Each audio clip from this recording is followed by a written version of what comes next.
Hard iced tea. Please drink responsibly. Pardon the interruption, but I'm Mike Wilbon. It's Random Acts of Poetry Day, Frank. Tony always has some dumb poem for us. Do you?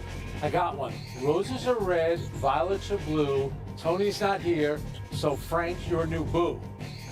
You know, I'm going to go Snoop Dogg on you. Let me hear Kendrick Lamar come up with something like that. And that's off the cuff. Snoop saying that commercial, terrible, terribly awful, whatever that is. All right, That's in the spur of the moment. Oh, that was you riffing? Yeah. Okay. Been hanging around young kid. I can tell your son is young. Riffing. He wouldn't approve. Welcome to PTI. Tony's off for Yom Kippur, so I'm lucky to be joined by our great friend, Mr. Frank Isola. That was, man, that's a rough one. We start, of course, with Aaron Judge. The Yankee slugger hit his historic 62nd home run last night in Texas. His team met him at the plate to celebrate the new American League home run record. Judge told the San Francisco Chronicle last month that he sees Barry Bonds' 73 home runs as the overall record. Frank, where do you place Judge's season among the all-time great home run seasons? I put it right there at the top, and as we know, having the home run record, that is the most prestigious record in all of sports. We knew that 61 was Maris, 714 was Babe, and then, of course, Hank Aaron was 755, and along came Barry Bonds, and he blew it all out of the water. But, Aaron Judge doing it in an era, first of all, the pitching, you're facing more relievers, but this was the steroid era. And Barry Bonds, he has a 73. Baseball recognized it, but this is the problem with baseball, and this is what I feel badly for Aaron Judge. I don't feel like it got enough attention. People are even complaining about the cut-ins because nobody really knows what is the record. What he did, it was a lot of pressure on him. He waited till the second to last game of the season to finally get it done.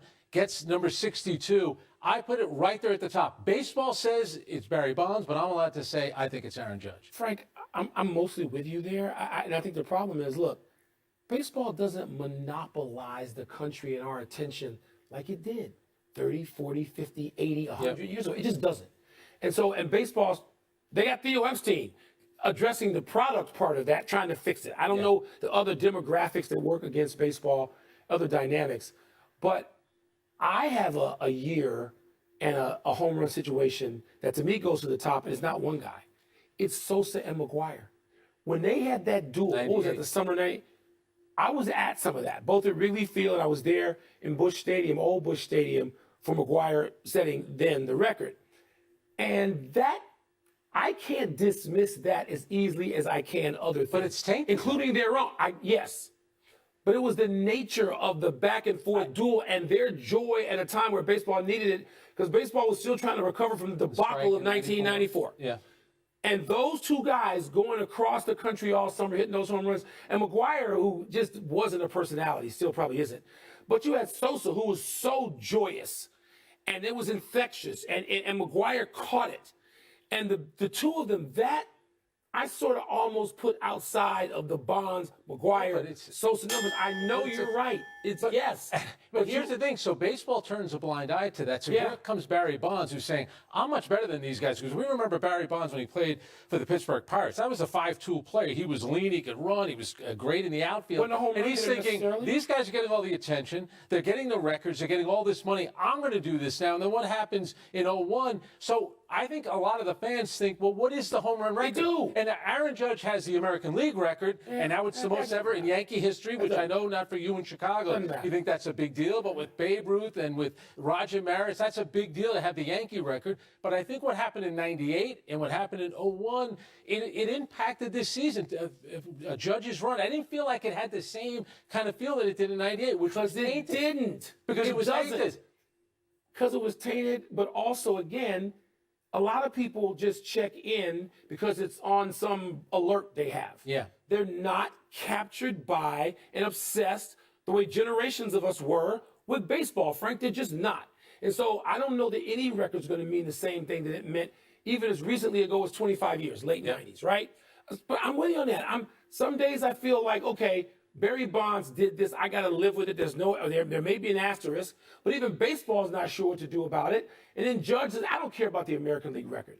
I didn't think of Babe Ruth 714 as American League. It was baseball's record. All right? Exactly. So now Aaron Judge has this, and by the way, He's doing this hitting over 300. He's doing this with runs batted in. He's doing it, and this Pitchers is impressive, pitching what you around him said, like they did. pitching around him, and so many relief pitchers. I know. Which, of course, Ruth nor Maris had to deal with. Even Bonds, yes. 20 years ago, you didn't have the relief appearance manipulation of managers that you have now. All working in Judge's favor and trying to assess what this means. Yeah. By the way, Judge did have 52, but it's about 4 years ago. Yeah. And then he has a 62. Bonds had 49, never had 50 until the following season when he gets a 73. Yeah. All right. In the National League, the Braves beat the Marlins last night to seal up the NL East. That means the first-round playoff matchups, they're set. Starting Friday, the Mets are going to host the Padres, and the Cardinals will host the Phillies. And in the American League, the Rays will face the Guardians, and the Mariners back in the playoffs. They'll take on the Blue Jays. Mike, which of these wild card teams is the most compelling to you? Padres. The Padres are. And Tony and I talked about a little of this yesterday. For me, it's because of Yu Darvish and Blake Snell. And then Musgrove. I mean, you got aces at the top, certainly the first two. Those guys can shut a team down, any team. Yep. And if they're sort of hot together, it's like goaltending in the Stanley Cup playoffs. They can take you out. Now, the Padres are just a big, fat underachiever for the most part to me so far. I know that all the trades, it takes a while for all that to fit seamlessly, and they are owed some extra time. But I'm going to still say going into this, for me, I'm watching them thinking they can pop up and beat anybody. Can they have the talent? Will they? Yeah, and remember now, if the way the format is set up, and I like it better than the one-game wild card that they had. I hated that. Hated it. The higher-seeded team plays all 3 games at home. Okay, so that's one thing. So I feel badly for the Mariners, who are finally back in the playoffs, but they don't get a home playoff game. They only get one if they advance. But the Padres did go 4-2 against the Mets during the regular season. Here's the Mets right now going into today, 100 wins, 4th most in baseball.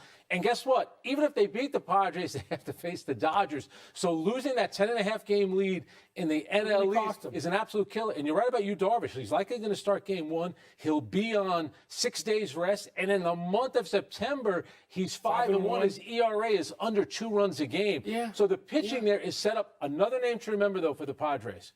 Juan Soto. A guy that you know from a few years ago here in Washington who had a really good playoff run. Fernando Tatis Jr., you're not going to see him. But Juan Soto is a big-time player who's been in these moments. That is a dangerous team in the Mets. This could be an awful matchup for them. Some of that future contract for Juan Soto. Yep. Let's go to last night's matchup of 2 of the NBA's mega prospects. 7'4" Frenchman Victor Wembanyama went beyond billing, scoring 37 points, including 7 threes and only 11 attempts. He blocked 5 shots, Frank. And Scoot Henderson of the G League Ignite had 28 points, 9 assists to lead his team to an actual victory. So how concerned, Frank, should the NBA be about an epidemic of teams tanking to get one of these 2 kids in the next draft? They better be worried about it. By the way, that game will be better than any NBA preseason game. It might be better than some of the NBA regular season games. The tanking, the Utah Jazz have already started, Mike. That began with trading Rudy Gobert and getting rid of Donovan Mitchell. And here's 2 other teams to watch out for because we know their history. The Houston Rockets, who Moses Malone, Ralph Sampson, Akeem Olajuwon, Yao Ming. They have a way of getting these big men high up in the draft. The other team is the San Antonio Spurs. These teams all know. They tanked once, and what did it get them? David Robinson, and then they got Tim Duncan. Yeah. 100% when it should have gone to the Boston Celtics. This is why if I'm the NBA, this is what I'm going to do. Final 15 games of the season for non-playoff teams. Whoever has the best record, they have the best chance of getting the number 1 pick. You love these policies. What do you mean? Because in this way, the teams that are fighting to get into the playoffs still have to play hard. No tanking's going on in the final 15 games. I don't think there's going to be tanking.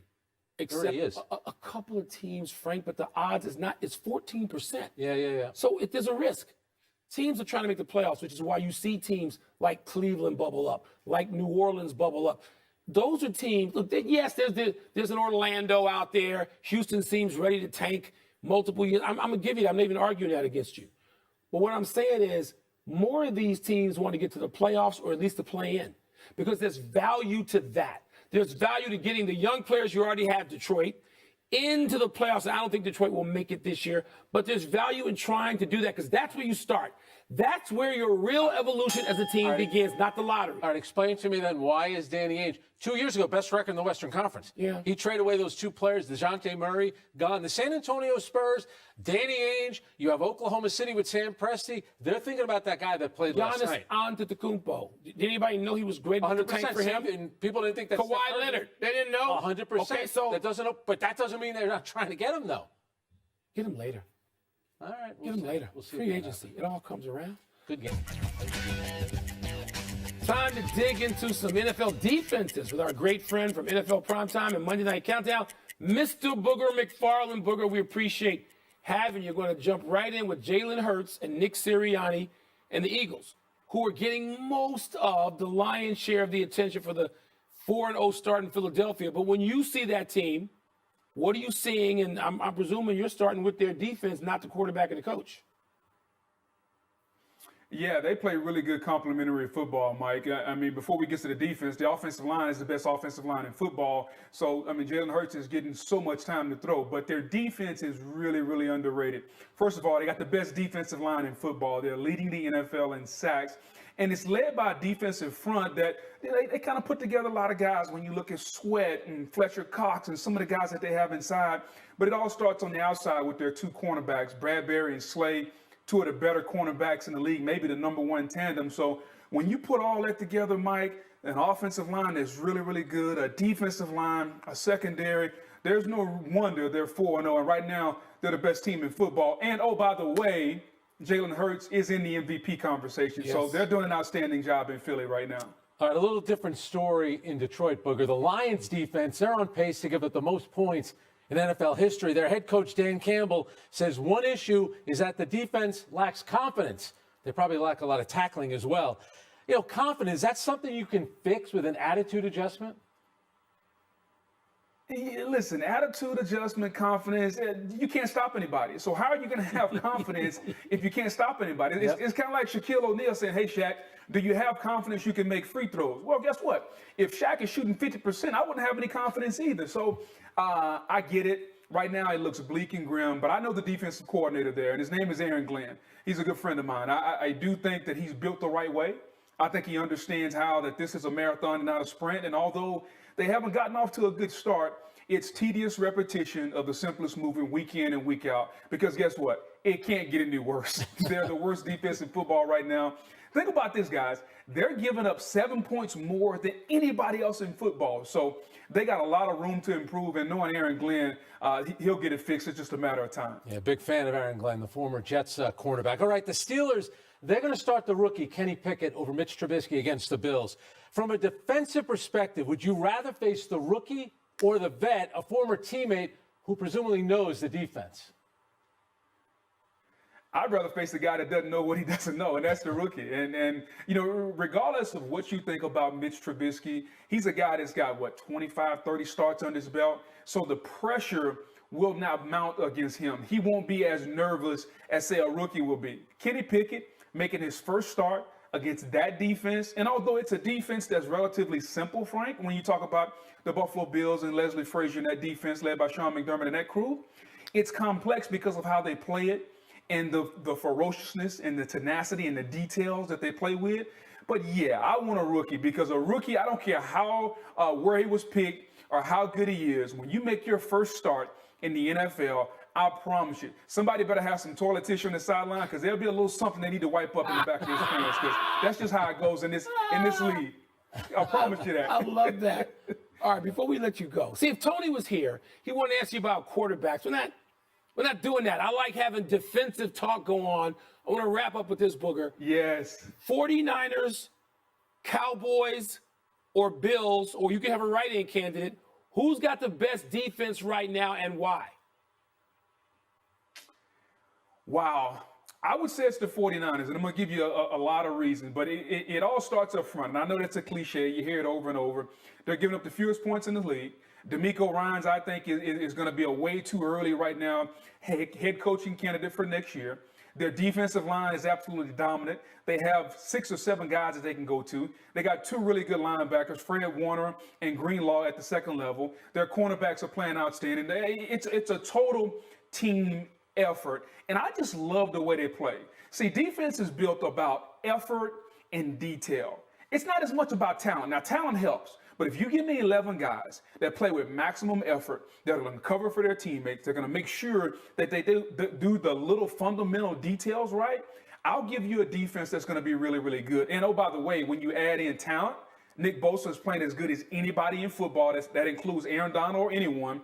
I think you see why this defense right now is giving up the fewest points in the league, and they're one of the better defenses in the National Football League. By the way, a quick PS. Jalen Ramsey got just trucked by Deebo Samuel the other night. What are Jalen Ramsey, given he thinks he's invincible, it seems most years, what are his teammates saying to him this week, or do you just leave him alone? I'm going to give you a look, not words. This is exactly how his teammates are looking at him. Side eye. That's how Mike looks at me a lot. 2 doses. Booger, thanks, man. We appreciate having you. Thanks, Booger. Side eye. Anytime, man. Y'all have a good one. Let's take one last break, but still to come. Time to get happy, people. Happy 50th birthday, Grant Hill. Grant, you can't turn 50. Florida Marlins were up 7-6 from the Giants and just 1 out away from advancing to the NLCS when Jeffrey Hammond singled to left. JT Snow came around third to tie the game. Jeff Conine threw a one-hopper to the plate. Pudge Rodriguez grabbed it, stepped in front of Snow, whose dad played in the NFL, got trucked, but held on to end the series. Pudge holding the ball for everybody to see was one of a handful of memorable moments from that Marlins World Series run, perhaps the most infamous of which involved Wrigley Field, a fan, but we don't talk about that. That is a great ending to a playoff game. Remember, though, that was the same year the Red Sox and the Cubs were 2003. this close to playing each other. Then Aaron Boone. I can't. And your Cubs fell apart. And the Marlins ended up winning. Remember Josh Beck at Game 6? I'm going to get emotional. I was at that game. Happy trails to a combined no-note for the Astros. Justin Verlander and 2 relievers held the Phillies hitless through 8 last night before Garrett Stubbs ended the no-no bid with a single off Houston's Will Smith to start the 9th. Verlander struck out 10 in his 5 innings of work and earned his 18th win of the season against the regular season with an ERA of 1.75, the lowest of his career by more than half a run. He's just about a lock to win his 3rd career Cy. Remarkable because he's 39, and even more remarkable because he just missed almost 2 years due to Tommy John surgery. And over those 2 years, he won 1 game, and here he is winning 19. You want to talk about stories that aren't getting enough attention? How about that one with Justin Verlander? That's the one mistake the Cubs in 15-16 made, not getting Verlander. 17 could have had him going forward. I'm just saying. We're running out of show. Let's go to the big finish. The Saudi Tour partnered with the MENA Tour, whatever that is, and says all its players will now earn ranking points. Does that make sense? Yeah, they got slick. They found a little tiny loophole to get those world ranking points. That'll be important. LeBron says he has no relationship with Kareem. Your thoughts? There's some famous players who have relationships with the other. No, it's not important. He'll be there the night he breaks the record. It's not important. You know, they'll kiss and make up. It'll be fine. But if they don't, that's fine too. Zion had 13 points in 15 minutes last night against my Bulls. You were impressed with something with Zion, weren't you? Yeah, I wasn't impressed with your Bulls, but I'm not. The numbers don't mean anything. It was his body. How good did he look great physically? Moved great. This all of last season. Good to see him back. The Patriots, they're going to be wearing their red throwbacks this weekend. You approve? The Patriots should wear those red ones all the time. That the blue uniforms came about when? In the 90s? Steve Grogan will come out, Raymond Claiborne, Mike Haynes, all those guys. In the red. Last one. College football tonight. SMU versus UCF. I don't think there's a Wembayama on the television tonight. What do you got next? No, UCF 3-1 and 3-point favorites at home. Remember they won the national championship a few years back. Yeah. At least that's what they said. I bet UCF. Legend. We're out of time. Thanks for watching. I'm Frank Isola. I'm Mike Wilbon. Same time tomorrow, Knuckleheads. You can get the PTI podcast on the ESPN app or Apple Podcast. Grant, seriously, you're 50? Oh my God. And now, your Sports Center. 50 doesn't seem right. No, it doesn't. He looks great. Doesn't look 50. He looks great. As always.